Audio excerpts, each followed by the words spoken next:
Bonjour, alors j'espère que vous allez bien.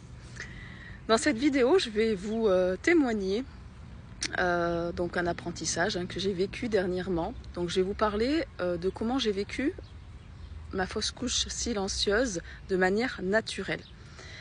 Donc j'ai appris en fait il y a 2 mois que j'étais enceinte de 3 mois.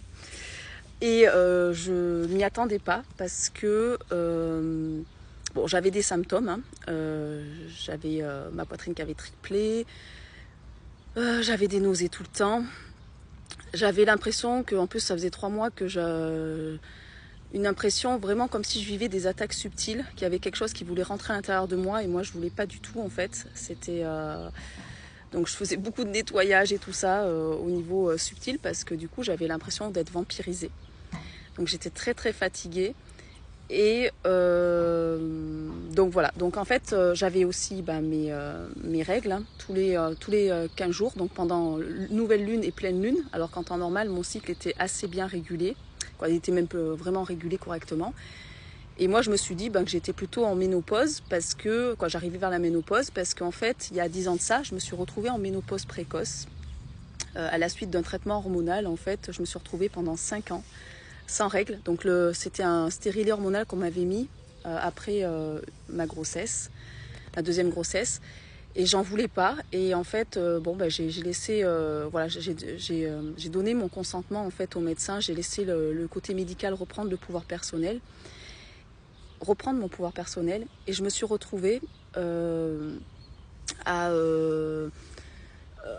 voilà, où j'avais mes règles en temps normal. Là, le stérilet, je l'ai gardé que 3 mois, mais il m'a coupé mes règles, et après ça a mis 5 ans à se réguler. Et il a fallu que voilà, je me suis retrouvée à la suite voilà, avec de l'acné sévère, alors que j'avais une super belle peau. Donc il a fallu que j'aille nettoyer, et j'ai retrouvé mon cycle à la suite de 5 purges du foie. Voilà. Donc je vous disais qu'après ces 5 purges du foie, j'ai retrouvé mon cycle, et j'avais surtout fait des nettoyages voilà, conséquents. Et on m'avait dit à ce moment-là, de toute façon, que je n'avais plus de réserve d'ovocytes, donc je ne pourrais plus avoir d'enfants. Voilà. Bon, comme quoi le médical se trompe, parce que là, il s'avère que j'étais bien féconde, et que je ne m'étais pas rendu compte, avec toute la régénération que je faisais, que je pouvais retomber enceinte même à 40 ans. Alors, ce que j'ai fait, moi, à la base, voilà, j'étais pas dans un désir de grossesse. Donc je me suis dit, bon, va falloir que je passe par... Donc en fait, j'ai su que j'étais enceinte quand j'ai fait une méditation chamanique, où on m'a montré un bébé garçon. Et là, je me suis dit, oulala, va falloir que je fasse un test de grossesse. Le test de grossesse a tourné direct, en même pas 5 secondes, c'était déjà la barre, quoi. C'était un truc de fou. Donc là, je me suis dit, mince, je dois être enceinte déjà d'un peu. Mais je comprenais pas, parce que je me disais, c'est bizarre, j'ai quand même mes règles. Surtout tous les 15 jours, et en fait c'était du spotting, c'était peut-être que voilà, la grossesse se passait pas super bien en fait. Et du coup j'essayais de me connecter à l'âme du bébé, et je la captais pas.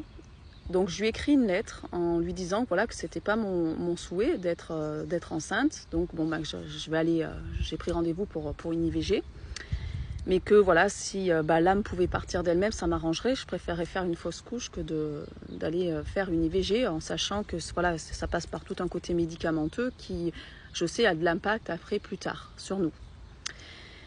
Et donc quand j'ai eu mon rendez-vous gynécologique, donc pour regarder voilà, le terme de la grossesse, il s'est avéré que le cœur du bébé battait plus. Et en fait, ça s'est fait suite à 2 jours après que j'ai écrit cette lettre-là.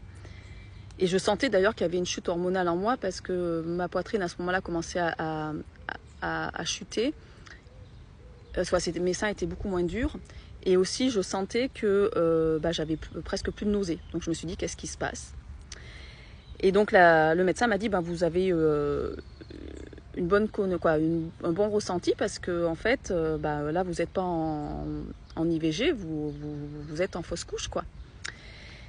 Et lors de cette fausse couche, en fait ça se déclenchait pas, c'est-à-dire qu'on m'a dit on vous laisse 15 jours pour voir si ça se déclenche correctement et tout ça, et sinon il faudra passer par le curetage.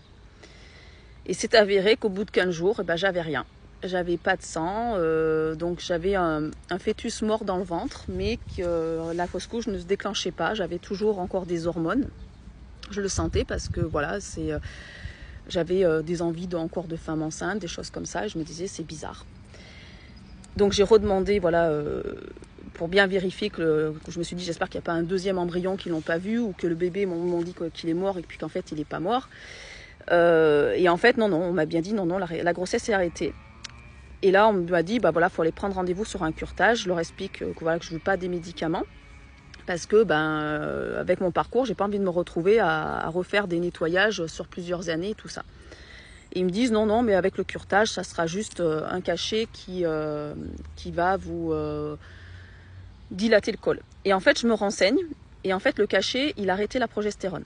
Donc j'ai dit là stop. J'ai dit moi je prends pas ça, je sais que sinon ça va arrêter ma propre progestérone naturelle. Donc si je suis en fausse couche, je vais attendre que ça se fasse naturellement et je vais faire confiance à l'univers et je vais prendre des choses naturelles. Bien sûr, j'ai appelé plein de personnes thérapeutes qui étaient dans le féminin, dans le côté hygiéniste de vie, mais qui n'ont jamais passé de fausse couche naturelle, qui ont passé les IVG médicamenteux. Donc du coup, j'ai dû écouter ma guidance pour prendre les plantes qui, moi, m'appelaient, pour nettoyer mon corps. Et donc, ça a été... voilà, donc j'avais en fait une bonne connaissance des plantes, parce que du coup, j'étais appelée en fait par des plantes qui favorisent en fait le côté nettoyage du corps en fait. Donc j'en ai profité, voilà, donc ça s'est fait au bout d'1 mois. Donc les médecins étaient flippés, parce que les médecins me disaient non, mais vous pouvez pas rester comme ça, c'est pas normal. Donc on m'a bien testé par rapport à ça. Donc moi j'ai vraiment expliqué aux médecins parce qu'eux ils étaient dans leur protocole en fait. C'était le protocole, c'est pour tout le monde, c'est comme ça, voilà. Donc ils proposent énormément aux personnes même qui sont en fausse couche directement de prendre un cachet pour faire chuter les hormones. Et après on voit des femmes qui se disent voilà, j'ai pris du poids après la fausse couche, je me retrouve avec plus 10 kilos, j'arrive pas à retrouver mon cycle correctement, voilà, des grosses difficultés. Et en fait c'est pas lié à la fausse couche, parce que moi je vois là j'ai fait ma fausse couche naturellement et de manière avec mes plantes, j'ai pas eu du tout de douleur. On m'avait dit que je saignerais pendant 15 jours, j'ai saigné pendant 3 jours. Pas du tout, voilà, ça, j'ai pas eu besoin de prendre un médicament ou quoi que ce soit pour calmer les douleurs du ventre. J'ai eu quelques contractions jusqu'en l'utérus s'est rétroacté, mais voilà, ça c'est quand je l'ai évacué sans vraiment rapidement aux toilettes sans m'en rendre compte. J'avais même pas de douleur au ventre, quoi. Mais par contre, ça a mis 1 mois le temps que ma descente hormonale se fasse naturellement et que le corps se dise voilà, c'est le bon moment pour évacuer. Donc il faut apprendre en fait à être dans des choses naturelles. Et du coup, j'ai calmé les peurs des médecins en leur disant, quand ils me disaient mais il y a des risques d'inflammation, il y a des risques d'infection, on a eu des femmes qui ont eu des difficultés. Et je leur ai dit, est-ce que toutes ces femmes ont eu le parcours que j'ai fait?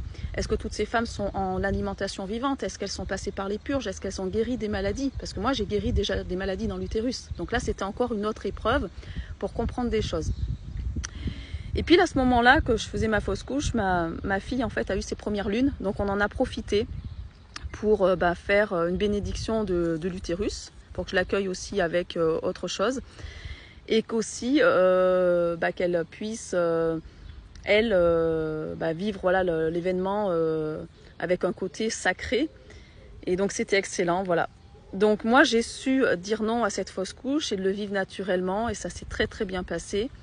Mais j'ai suivi ma ligne de route et j'ai été beaucoup testée par l'univers. Est-ce que tu veux remettre ton pouvoir à l'extérieur, ou est-ce que c'est toi qui reprends ton pouvoir personnel et qui fais les choses avec ta guidance intérieure?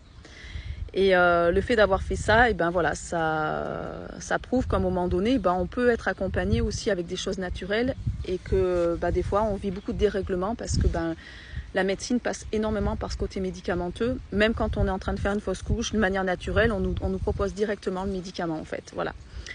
Alors que le corps peut le faire de lui-même. Et surtout, j'ai été guérir une mémoire transgénérationnelle où des femmes de ma lignée avaient vu des enfants sans désir de grossesse. Et moi, j'ai su dire non en disant je choisis ce qui est juste pour mon corps, parler à l'âme pour qu'elle remonte, et que moi je vive le processus de manière naturelle. Donc au lieu de vivre en IVG, j'ai vécu une fausse couche naturelle et ça s'est très bien passé et je n'ai aucune culpabilité. Ça s'est fait très